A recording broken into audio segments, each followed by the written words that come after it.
It was the kind of place you would expect to find in a city long past its prime, nestled between two run-down buildings on the edge of the forgotten part of town. The apartment complex had seen better days, its walls peeling from years of neglect, the floors creaking with every step, as if the very foundation was slowly giving up on itself. Yet for some reason, I felt drawn to it. Maybe it was the low rent, maybe it was the promise of solitude, or maybe it was something else, something darker that I couldn't quite put my finger on. Regardless of the reason, I signed the lease and the apartment became mine. The first day was uneventful, just the usual task of unpacking boxes and arranging furniture, making it feel like home. The air was stale, thick with dust, and a history of secrets buried within the walls. I tried to ignore the feeling of discomfort gnawing at the back of my mind, telling myself it was just the stress of moving. But the longer I stayed in the apartment, the more I started to notice things. Little things. Things that didn't quite make sense.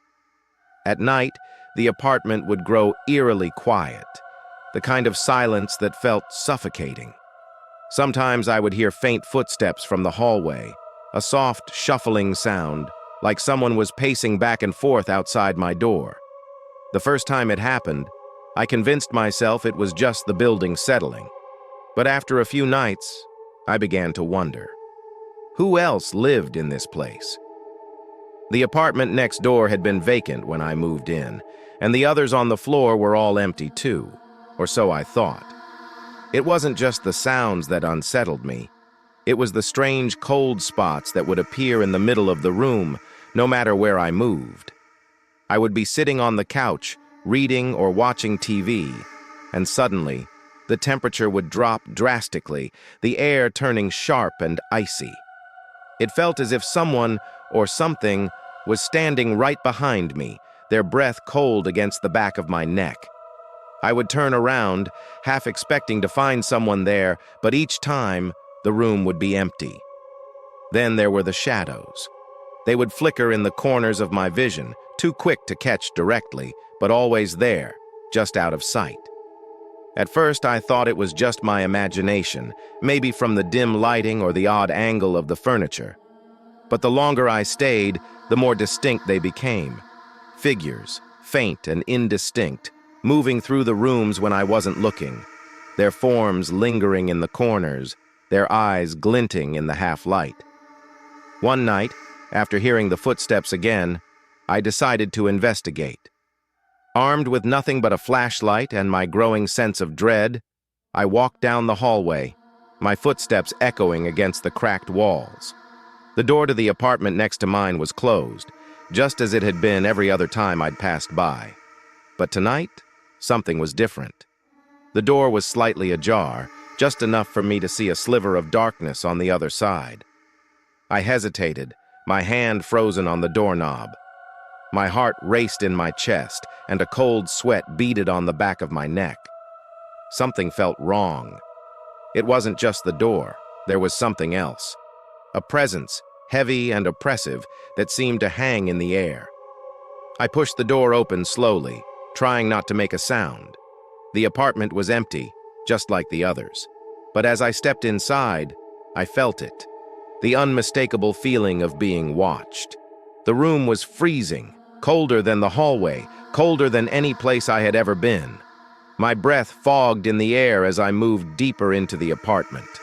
The floor creaked beneath my feet, and I could hear the sound of my own heartbeat pounding in my ears. I noticed the faint outline of something on the far wall. Something strange. Something that shouldn't be there. It was a shadow, but it wasn't cast by any light in the room. It was darker than the surrounding darkness, like a stain on the wall, its shape shifting, twitching. It was as if it was alive, moving ever so slightly. I took a step closer, and that's when I saw it. A figure. Faint, transparent, but unmistakable. It was standing in the corner, its back to me, motionless. My heart skipped a beat. I tried to speak, but no words came out. My body froze in place, as if some invisible force was holding me there. The figure began to turn, slowly, almost deliberately. The face. It was pale, gaunt, its features twisted in a grotesque, unnatural way. Its eyes were dark, hollow, black pits, staring at me with a cold intensity that made my blood run cold. I couldn't look away. The figure took a step forward, and I felt a sharp pain in my chest, as if something was pulling me toward it. Before I could move, before I could scream, it spoke. Its voice was a rasping whisper, like the sound of dry leaves rustling in the wind. "You're not alone here," it said. "I've been here long before you, and I'll be here long after you're gone." I stumbled back, my legs shaking beneath me, but the door was gone. There was no exit. The walls closed in, pressing against me, trapping me in the room with that thing. It reached out, its long, skeletal fingers brushing against my skin, sending waves of icy cold through my body. Then, everything went black. When I woke up, I was back in my own apartment lying on the couch. The apartment was, as it had always been, empty, still, and silent. My heart pounded in my chest as I sat up, my hands trembling. Was it a dream? Had I imagined the whole thing? But as I looked around, I saw something that sent a chill down my spine. The shadow, the one that had been in the other apartment, was now standing in the corner of my own living room. It wasn't a figment of my imagination. It wasn't a trick of the light. It was real. I tried to run, but my feet felt glued to the floor. I could feel the cold air closing in around me, could feel the presence growing stronger, more oppressive. The whispers began again, low and raspy, calling my name. I tried to scream, but the words wouldn't come. I was trapped, suffocated by the very air around me, and I knew, deep down, I knew I would never escape. Days passed, and I never left the apartment. The shadows, the whispers, the cold. They were always there, lurking in the corners, watching me. I stopped eating, stopped sleeping. I couldn't. Not when I knew what was waiting for me in the dark. One day, I finally summoned the courage to leave. I packed my things, my hands shaking as I gathered my belongings, but just as I was about to step out the door, I heard it again. The faint shuffle of footsteps in the hallway, the soft scraping sound against the walls. I turned around, but there was no one there. And then, I realized, there was nowhere to run.